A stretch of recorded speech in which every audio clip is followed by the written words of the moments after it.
수면 무호흡증으로 저산소증에 빠지면 우리 인체는 엄청난 스트레스를 받는다. 부족한 산소를 채우기 위해 심박동이 빨라지고 교감신경계도 흥분하게 된다. 이때 분비된 스트레스 호르몬으로 혈당이 높아지는데 그때마다 혈당을 낮추려고 인슐린이 과다 분비되면 결국 췌장 기능이 떨어져 당뇨로 진행될 수 있다. 산소가 있어야지 당을 태울 거 아닙니까? 우리가 혈당을 태울 수가 없어요. 당이 자꾸 올라가.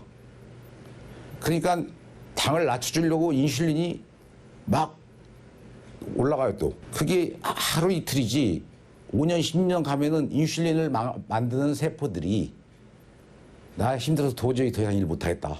나 못 만들겠다 하면 그게 당뇨예요.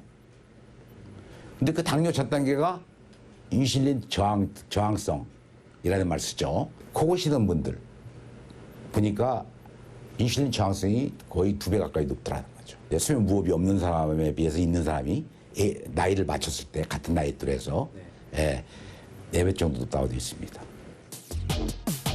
안세전 씨 외에 2사람도 경계성 고혈압과 고지혈증 진단을 받은 경험이 있었다. 수면 무호흡증으로 인한 합병증을 막기 위해서라도 치료는 시급한 상황.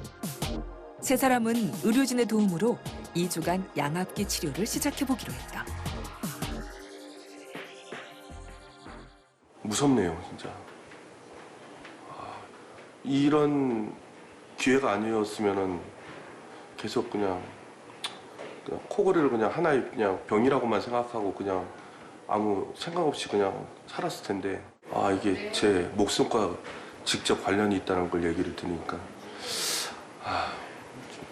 빨리 잘 치료받아가지고 지금 병을 갖다가 이제 좀 완전히 고쳐야 되겠다는 생각이 드네요.